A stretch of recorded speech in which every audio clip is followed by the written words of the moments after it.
What's up, everybody? Tom Pelissero here, wrapping things up at the NFL Scouting Combine at Lucas Oil Stadium in Indianapolis.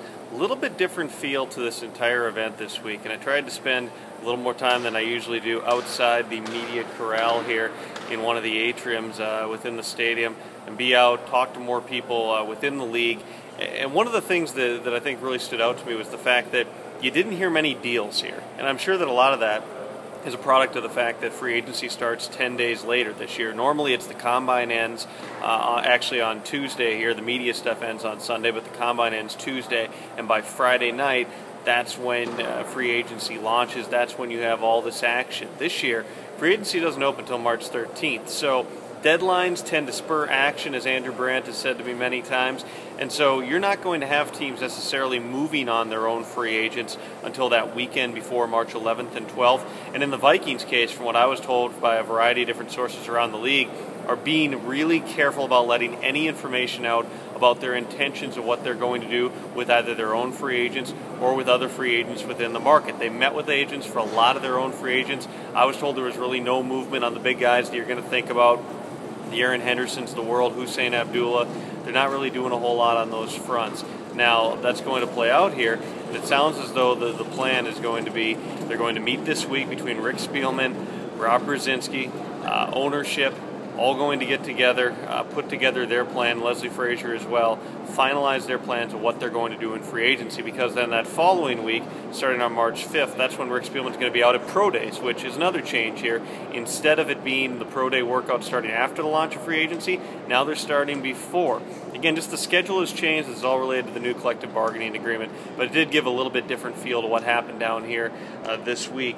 In terms of what the Vikings might do as they're finalizing those plans, clearly, I still expect you're going to see in one way or another the contracts of Anthony Herrera, Steve Hutchinson, and Cedric Griffin addressed. Now, Leslie Frazier and Rick Spielman, again, didn't want to say anything publicly about their own guys. Frazier did acknowledge that these are logical guys.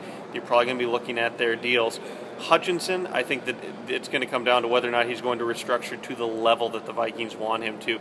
They would have him back just for the last year of his deal and to solidify one of those guard spots, and also on the chance that the Vikings are not able to address the left tackle position and they have to keep Charlie Johnson out there, which is absolutely not their preference.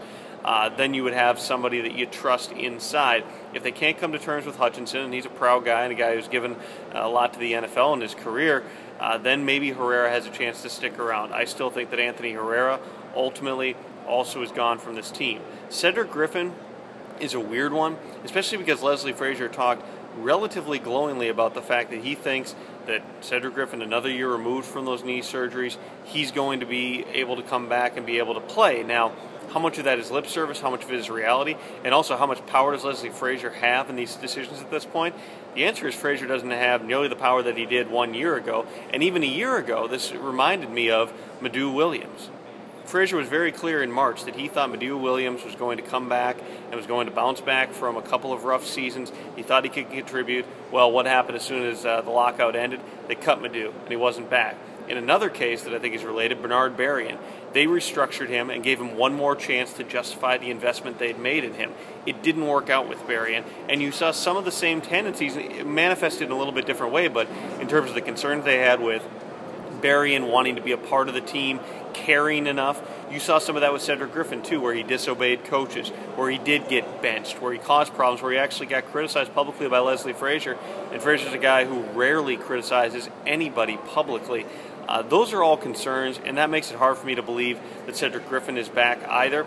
A lot of things can happen, though, and part of it is going to come down to how much money do they need to free up to be as aggressive as they want to be in free agency. I don't think they're going to be involved for the top-tier free agents, in part because, yeah, they're $10 million under the cap right now. They can push it to $20, $25 million with a few cuts here, but they're not going to be in the $67 million range with Tampa Bay. They're not going to be in there with the Jacksonvilles of the world and have all this money to spend. They're going to be around the middle of the pack. I think you're going to see them target 1, 2, maybe even 3 key free agents that they think can help them, and second contract guys, not 30-year-old guys. We're talking 25, 26, 27 guys who are coming out of their rookie contracts. Those are the ones you think are going to be able to contribute for you down the line here, and that's what matters. It's not all about 2012, even though I know Rick Spielman told me earlier this week that they're not just writing off this season. They want to look take a global perspective and not leave their roster in bad straits going forward. But at the same time, they still want to give themselves a chance to be more competitive this year. And Leslie Frazier knows that there's pressure on him to be able to take those steps forward, not necessarily to win a division this year or get in the playoffs,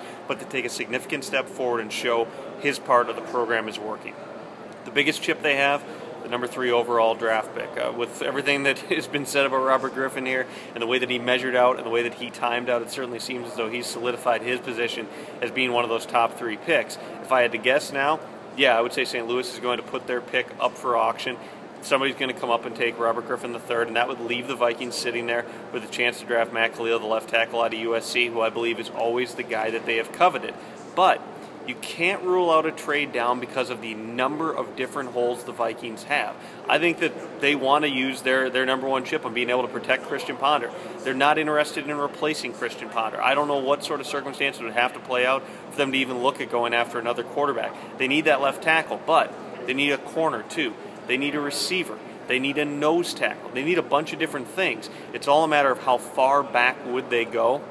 And the sense that I've gotten, and it holds true for a lot of teams in the NFL, is they won't go back to any point where there's a significant drop-off from those blue-chip players, however many they have on their board, and we don't know. It's probably around 12 to 15 guys. That's generally where it falls in a given year. They need to be able to get one of those guys.